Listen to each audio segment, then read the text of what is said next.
Historically, this idea is not new. Connectivity long before modern means of communication emerged. Through millennia, people of Eurasia moved across. Whether it was the merchants, whether it was the Buddhist monks, whether it was the Islamic preachers, what you had was the region found people moving across, both on the land and on sea, connecting very different parts of Asia through trade networks, through spiritual networks, through pilgrimages, that the region has always been integrated. But it's really the nature of that integration that has actually dramatically transformed over the last 300 to 400 years.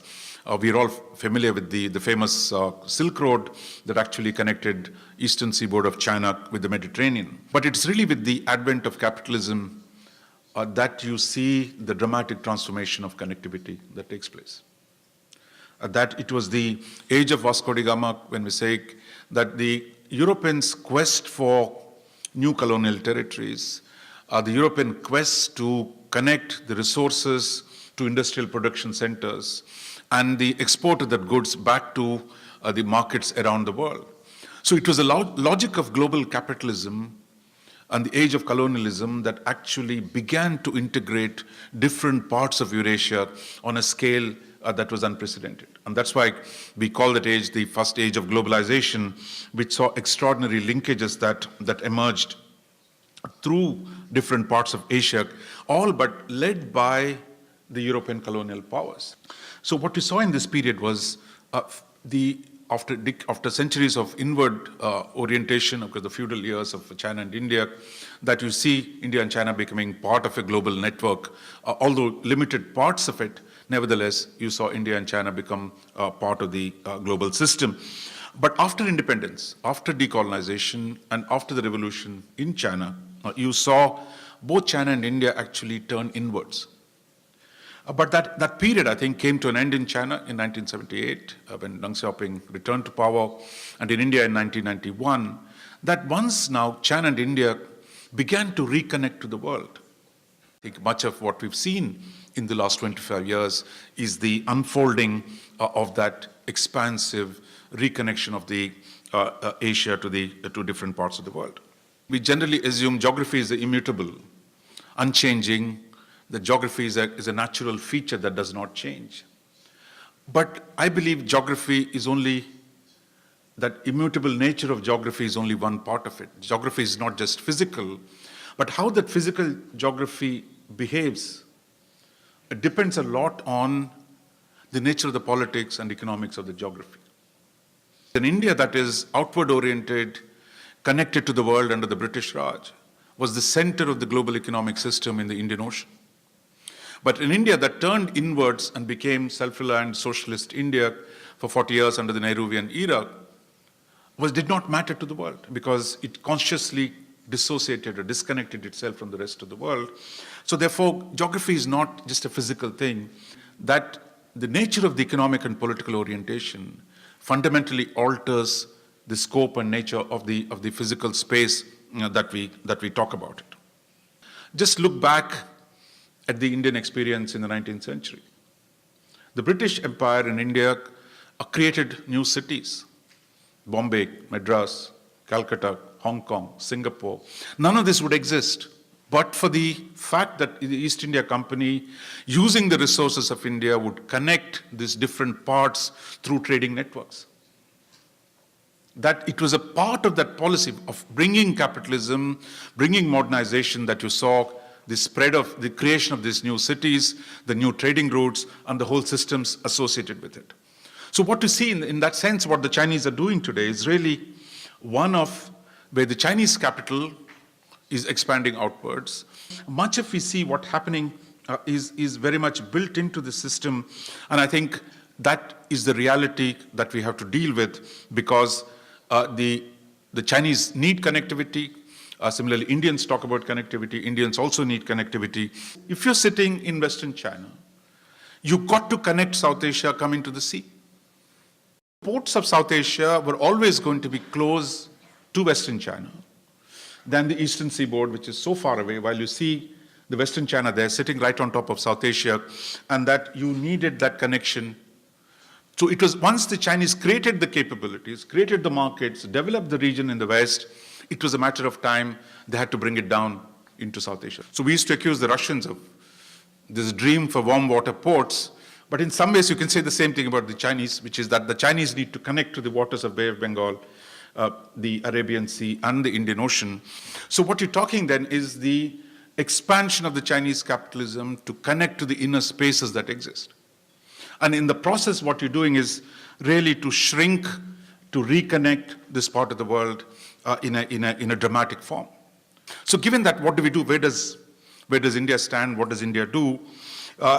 India, of course, at this point, neither supports the BCIM, neither supports the Silk Road Initiative, nor opposes it. Or it says, look, some parts we don't like a curate seg, some parts we're happy to discuss with the Chinese.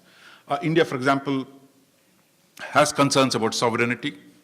So therefore, if the Chinese corridor through Pakistan comes through Kashmir, which is claimed by India, India says, look, we're not going to support any initiative that is built on territory that is claimed by India. But India has been willing to discuss the other corridor that comes from Myanmar, Bangladesh, and into India, where there are no sovereignty disputes. India is quite happy to talk to the Chinese and see whether we can work together to develop a system where we can work together with them. It is not an abstract philosophical question, are you for it or against it, that it depends on the circumstance.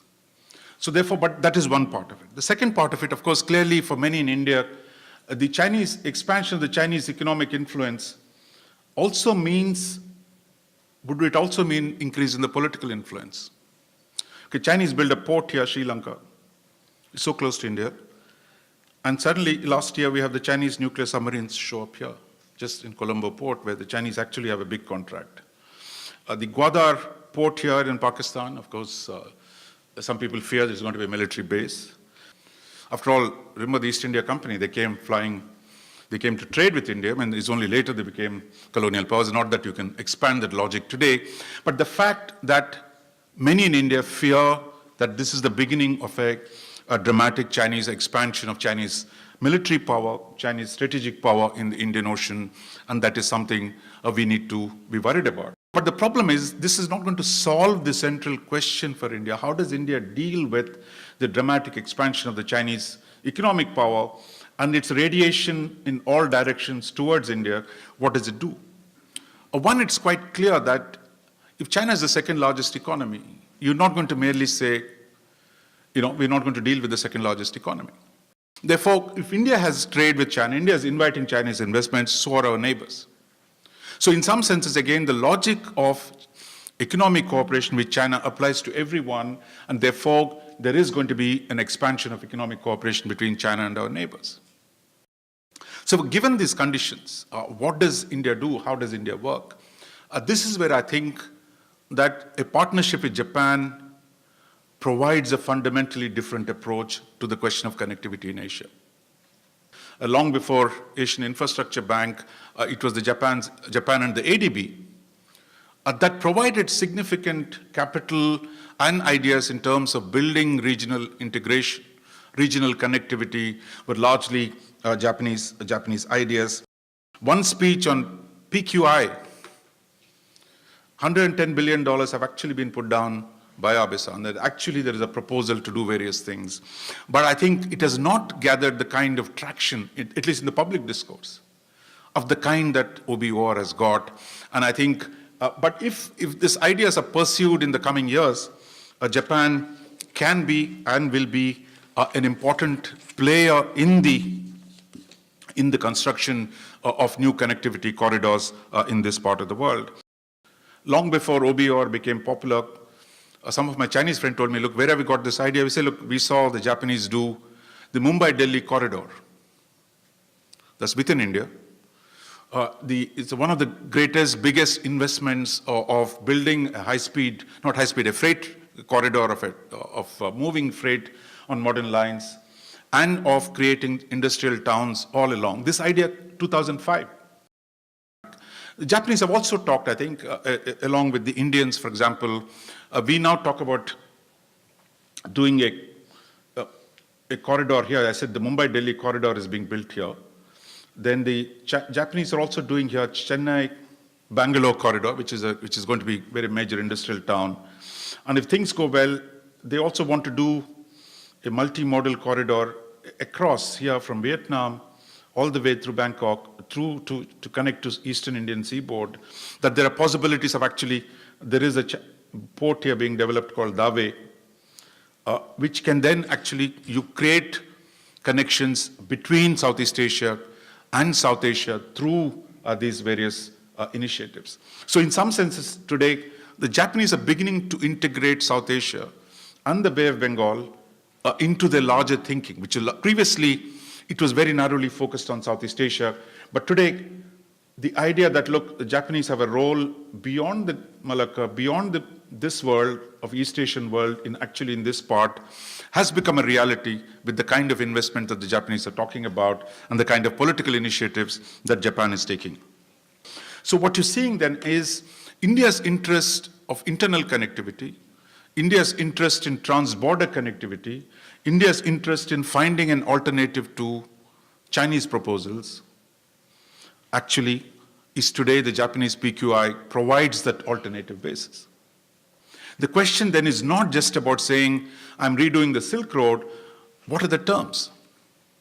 So a more active Japanese policy would actually provide alternative ideas for the Asia. I think Japanese have good ideas, but what they don't have is the kind of a political packaging or the political promotion of it. But I believe that, at least in some parts, if India and Japan work together in this part of the world, in the Bay of Bengal, in South Asia, in Bangladesh, in Sri Lanka, in Myanmar, and even in Africa, then you can think of a partnership between India and Japan to be able to do regional connectivity projects.